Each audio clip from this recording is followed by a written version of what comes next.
Well, the interesting thing is there seems to be a difference in some of these kids in terms of Rodwell and Melchizedek talks about children in California that seem to have cured themselves of AIDS when they were born with parents with AIDS and up to 2 years old still had them. But when they were about 6 years old, there was no trace of AIDS at all.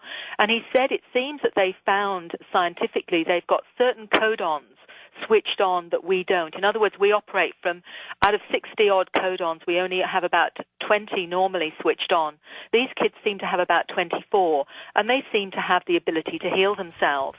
And this is what some of the star kids are saying, that these kids are born without programs. They don't even know what solid is. They have to learn what solid is because they see everything as energy.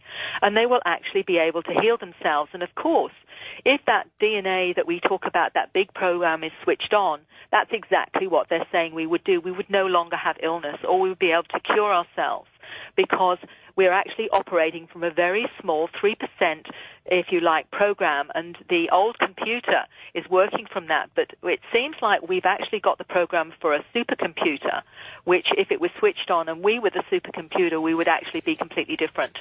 Many of my clients have talked about genetic material being taken, both male and female, and they're aware sometimes that their genetics are actually altered just before they conceive a child and feel and know this child is different.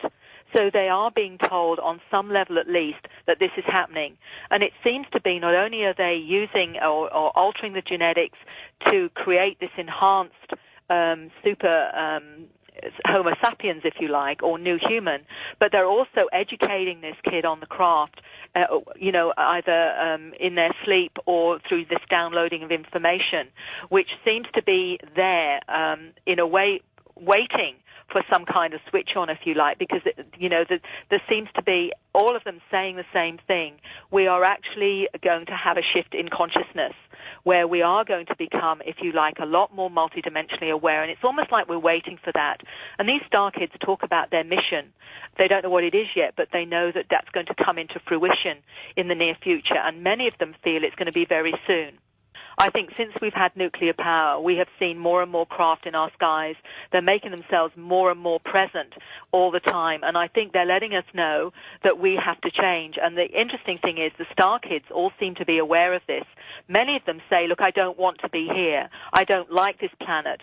And they even say, some of them, that they feel like they've been adopted by a very barbaric, if you like, world.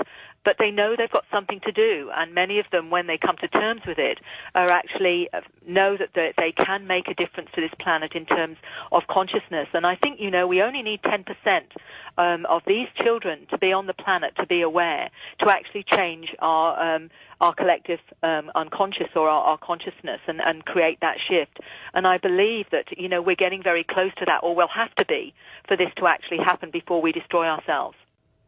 I think they're being born, and many of them are now what I would call adults. I'm talking about this acceleration happening over the last 100 years. I don't think it's just happened in the last 10 or 20, as some people believe. I think this has been foreseen by our extraterrestrial ancestors, if you like, and they know that we have needed to have aware people on the planet. They've been kept undercover. I even had a gentleman of 75 tell me for 25 years he had to be quiet, and it's only now he can come out and start talking about this.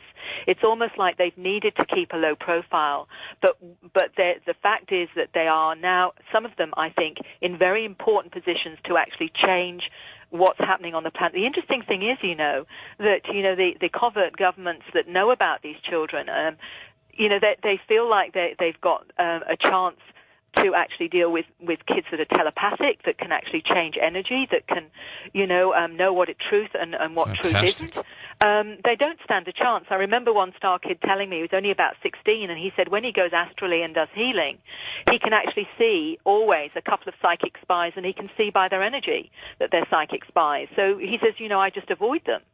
So, the fact is that, with this kind of awareness, there's nothing they can't do. I think they've been born literally over the last 100 years. I mean, I'm talking about 70, 80-year-olds that have actually come and told me that they've had contact experiences, and they've been told about the real origin of the species. They've been told how AIDS was started, for example. They've been told about what the pyramids are and how they got built. So they've had this information, but they haven't known how to use it a lot of the time because there's not been a format for them to use it. Now, I can't believe this has been, a mistake that they've been told this. I think they've been told it for a time where this information will actually come out. And I think this time is rapidly approaching, and that's why I think, it's actually an exciting time, although it means a lot of changes. I think ultimately it's going to be for the benefit of us as a species. On this other drawing that you supply by Tracy Taylor, this is a very complex geometric set of drawings. What is this? Well, she has says that she was told that these will ultimately need to go onto computer to be seen multidimensionally. What I'm talking about is packets of information that are coming through, like this complex geometric one, and hers and many, many other people are doing it. And it seems like it's information that we will be able to decode and understand on a different level when we actually shift our consciousness. But at the moment, it's sort of waiting there like a package of information to help us connect to, if you like, their keys or their triggers. The interesting thing with both my DVDs is when people see them, many people find that they start coming out with languages. They find they start doing the drawings. They find themselves actually manifesting similar things, including becoming more clairvoyant. So the triggers are actually within this artwork, that are actually in these languages, are actually in these scripts. And it's frequency, basically. And this is, even the crop circles have a frequency that people, when they go in them, often are healed and have healing experiences.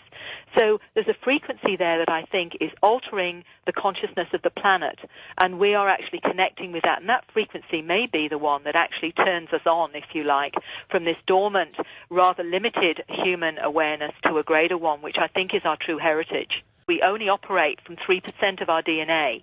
97% has been considered junk DNA. Interestingly, in recent months, it's been discovered that there's another program in our DNA, a big program. And this big program, if it was switched on and we had the right access code, would actually change us in every sense. In other words, we would live longer. We would be like the difference between Neanderthals and Cro-Magnons. In terms of them existing at the same time. We would literally no longer have disease if the 97% of our DNA was switched on. And what we need from that, the scientists tell us, is a particular cosmic frequency. Isn't it interesting that the experiences are bringing in some of these frequencies through language and through other methods, such as the scripts and the geometric forms? So one wonders if maybe this is part of switching on humanity's DNA. I don't know, but it's certainly an interesting hypothesis. And Dr. Lear, of course, believes, as I do, that we are, we have been created as a hybrid species, if you like. And it fits in with all we know about the really interesting 223 genomes in our DNA that actually can't be explained by science. We know that they didn't come up through the invertebrate phase of our evolution. We know they're a sideways insertion. We know that no other species on the planet has them. And we know that they're two-thirds the difference between us and the chimpanzees. And they're all to do, as I say, with higher psychological functioning.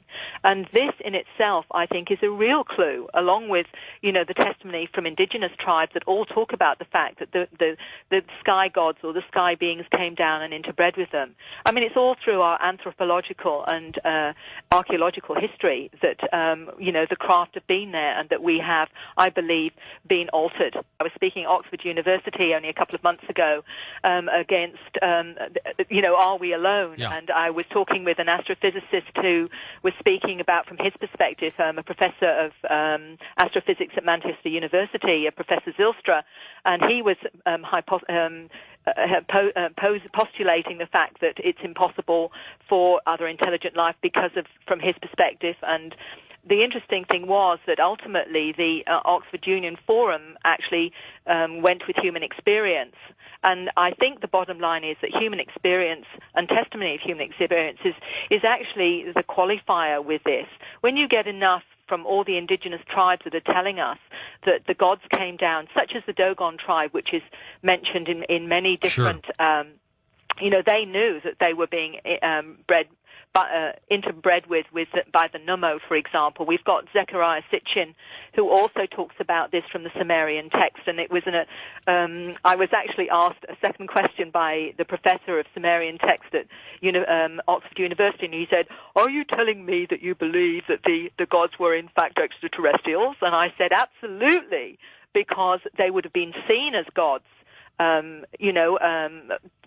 at that time, just as we would be if we went back with our technology now."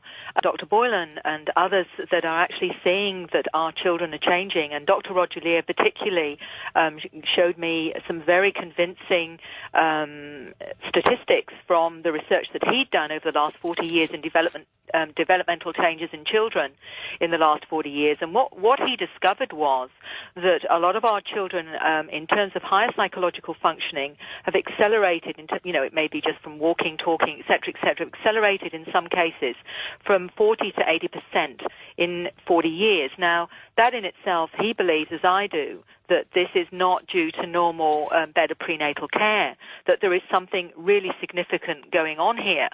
And the evidence seems to be global. I'm hearing testimony of amazing children all over the world. In China, they're called China super psychics. Paul Dong wrote about them, and these children can actually open the bud of a flower with their mind. They can actually change DNA in a Petri dish with their mind, even over a distance. Some of my clients have told me they could do similar things when they were younger. And it seems to be that what we're getting is children that seem to be aware of a multidimensional reality that is beyond the third dimension, and they seem to be able to access a lot more information than we do. In metaphysical circles, they're sometimes called the indigos, or crystal children, rainbow children, smart kids, golden children, the whole host of names, but they don't necessarily see them under the umbrella of perhaps being involved in the extraterrestrial hypothesis. My belief is they're all one and the same, even though some of the children don't understand what, some people will see angels, others will see light beings. For many this may actually be extraterrestrial.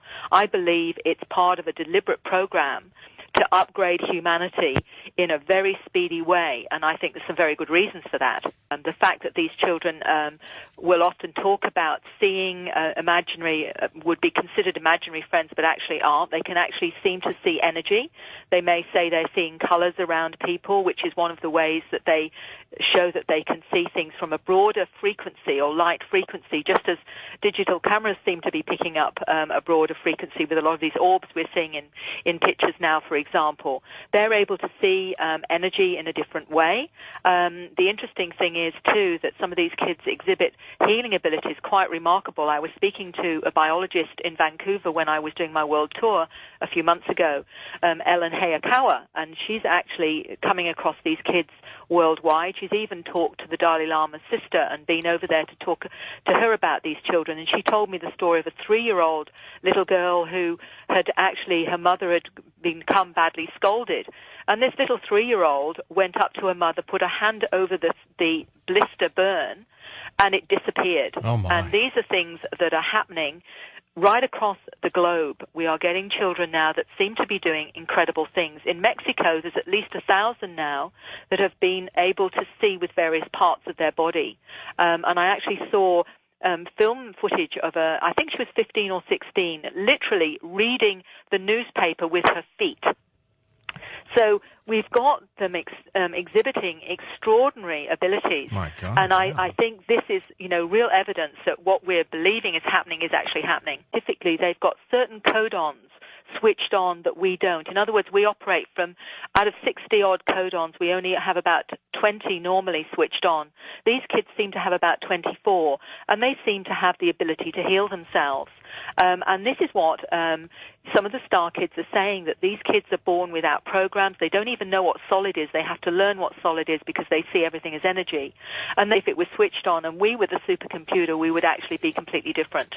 Many of my clients have talked about genetic material being taken, both male and female, and they're aware sometimes that their that their genetics are actually altered just before they conceive a child and feel and know this child is different. So they are being told on some level at least that this is happening. And it seems to be not only are they will actually be able to heal themselves. And of course, if that DNA that we talk about, that big program, is switched on, that's exactly what they're saying we would do. We would no longer have illness, or we would be able to cure ourselves, because we're actually operating from a very small 3%, if you like, program, and the old computer is working from that. But it seems like we've actually got the program for a supercomputer, which... Well, the interesting thing is there seems to be a difference in some of these kids in terms of... Rodwell Melchizedek talks about children in California that seem to have cured themselves of AIDS when they were born with parents with AIDS, and up to 2 years old still had them. But when they were about 6 years old, there was no trace of AIDS at all. And he said it seems that they found something or altering the genetics to create this enhanced super Homo sapiens, if you like, or new human, but they're also educating this kid on the craft, either in their sleep or through this downloading of information, which seems to be there in a way waiting for some kind of switch on, if you like, because there seems